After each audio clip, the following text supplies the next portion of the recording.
छत्तीसगढ़ में पीएम के चेहरे पर लोगों ने किस तरह से भरोसा जताया हमने देखा, जो कल नतीजे सामने आए। अमित शाह की चुनावी रणनीति पर कैसे कामयाबी मिली बीजेपी को, यह हमने देखा। आदिवासी वोटरों का भी साथ मिला। तो ये वो तमाम फैक्टर्स से अगर छत्तीसगढ़ की बात की जाए, क्योंकि शुरुआती रुझानों में जहां पहले कांग्रेस आगे बढ़त बनाती नजर आती, फिर अचानक से बाजी पलटती और उसके बाद प्रचंड जीत बीजेपी को मिलती है। तो छत्तीसगढ़ में अब किस तरीके से ये भगवा लहर क्यों कही जा रही है? क्योंकि जीत के इंपॉर्टेंट फैक्टर्स में बघेल की योजनाओं पर मोदी की गारंटी भी भारी पड़ी है, जबकि कांग्रेस की हार के फैक्टर में बघेल और पार्टी नेतृत्व का अति आत्मविश्वास शायद इस बार लोगों के बीच वो भरोसा कायम नहीं कर पाया है। जीत के फैक्टर में इंपॉर्टेंट ये भी है कि 47 नए प्रत्याशियों को टिकट देने का फैसला लिया गया, जबकि बघेल और टीएस सिंहदेव के बीच खींचतान क्या कांग्रेस की हार की एक बड़ी वजह मानी जा सकती है? करुणा।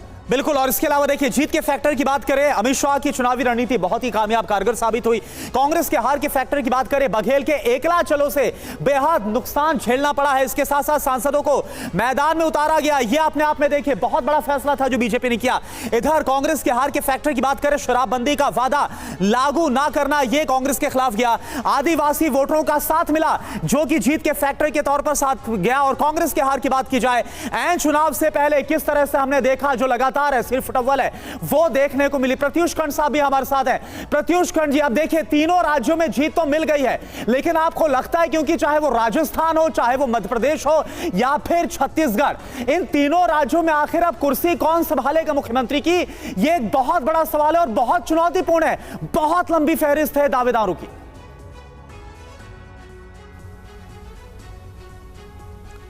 आपको पहले देखना पड़ेगा कि हम लोगों ने उस चुनाव को किस मुद्दों पे लड़ा है। हम लोगों ने राजस्थान और छत्तीसगढ़ में बताया कि करप्शन किस लेवल पे है, चाहे वो पेपर लीक हो, दलितों के खिलाफ एट्रॉसिटीज़ हो, हाईएस्ट 1 लाख केसेस रजिस्टर हुए, वहाँ पे सिर्फ 1 लाख केस अगेंस्ट वुमेन। और छत्तीसगढ़ आ जाइए आप, वहाँ पे तरह तरह के स्कैम्स हुए, एक के बाद एक स्कैम हुए। वहीं पे लोग छत्तीसगढ़ के देखिए कि मध्य प्रदेश में इन कॉन्ट्रास्ट कितनी डेवलपमेंट हो रही थी। अब जिन लोगों ने इस सारी चीज़ों को रूट लेवल तक ले गए हैं, नीचे तक ले गए हैं, वो लोग भी तो इसके स्टेक होल्डर है ना, कि हमारा लीडर कौन होगा। आप लोग ये सोच रहे हैं कि कांग्रेस पार्टी की तरह एक परिवार डिसाइड करता है, तो ऐसे नहीं होता है। जो हमारी शीर्ष नेतृत्व है वो सबसे फीडबैक लेगी, एक प्रोसेस है। और बीजेपी में बहुत पुरानी प्रोसेस है ये, और आज तक वो प्रोसेस कभी ओवररूल नहीं हुई है। वो तो लोग इतने साल कांग्रेस ने राज किया है, तो लोगों के दिमाग में यही दावे तो कांग्रेस भी करती है कि वो जनता के बीच रही, जनता के साथ रही, जनता की बातों को समझा। सुभाषिनी से मैं इसको लेकर जवाब ले लेती हूँ। सुभाषिनी, यही हम जानने की कोशिश कर रहे हैं, क्या ये अंदरूनी खींचतान एक वजह रही, या ये कुछ ऐसे भ्रष्टाचार के स्कैम जिसकी वजह से जनता भरोसा नहीं दिला पाई राजस्थान छत्तीसगढ़? देखिए, ये सच है कि छत्तीसगढ़, मध्य प्रदेश और राजस्थान में हमारी पार्टी का प्रदर्शन निराशाजनक रहा है। नतीजे उम्मीद के मुताबिक हमारे पक्ष में नहीं रहे और आए भी नहीं। लेकिन वोट शेयर के मामले में आज भी आप देखेंगे तो कांग्रेस भाजपा से आगे है। हमारी दूरी ज्यादा नहीं है, हमें जनता ने समर्थन दिया है। आप छत्तीसगढ़ में ही देख लीजिए कि बीजेपी को 46% वोट मिला है और हम लोगों को 42%, जो बहुत बड़ा अंतर नहीं है।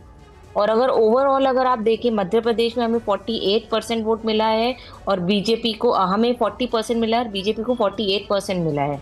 अगर सारे पर्सपेक्टिव से आप वोट काउंट को देखेंगे तो हम लोगों को 4,90,00,000 वोट। सुभाषिनी जी, आप इससे कंपैरिजन नहीं रख सकते। वोट प्रतिशत आखिरकार जो सीटें हैं उसमें तो बहुत बड़ा फर्क है। इसको लेकर आप क्या कहेंगे? जनता ने हमें वोट दिया है, जनता ने हमें नकारा नहीं है। हम लोग मुद्दों को लेकर जमीन पर उतरे थे।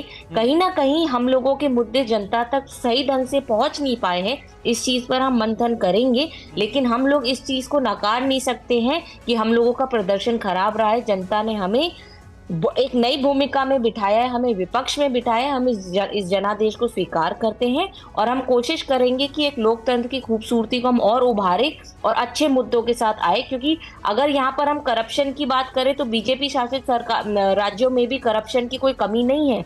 आप किसी भी राज्य में चले जाइए, महिलाओं पर उत्पीड़न कम नहीं हो रहा है, किसान बेबस नहीं है, मजदूरों की आय या बेरोजगारी एक चरम स्तर पर पहुंची। इन मुद्दों को हम नकार नहीं सकते हैं जी। भारत जोड़ो यात्रा में जो भी योगदान राहुल गांधी जी का रहा है, जनता का समर्थन हमें मिला है। लेकिन ये अगर हम लोगों की हार यहाँ पर हुई है इन प्रदेशों में, मैं यहाँ पर एक चीज और कहना चाहूंगी कि ये एक संकेत के तौर पर हम देखते हैं 20 साल पहले भी इसी तरह इन तीनों राज्यों में कांग्रेस को हार मिली थी और उसके तुरंत बाद मनमोहन सिंह जी की सरकार बनी थी। जी। हम इसको एक संकेत के तौर पर भी देखते हैं कि 2024 में हम इस लड़ाई को लड़ने जा रहे हैं, संकेत के तौर पर देखते हैं। और अब आप अगले स्तर पर तैयारी करने के लिए भी अगर राजी हैं, तमाम फैक्टर्स को ध्यान में रखते हुए, तो ये अच्छी बात भी है।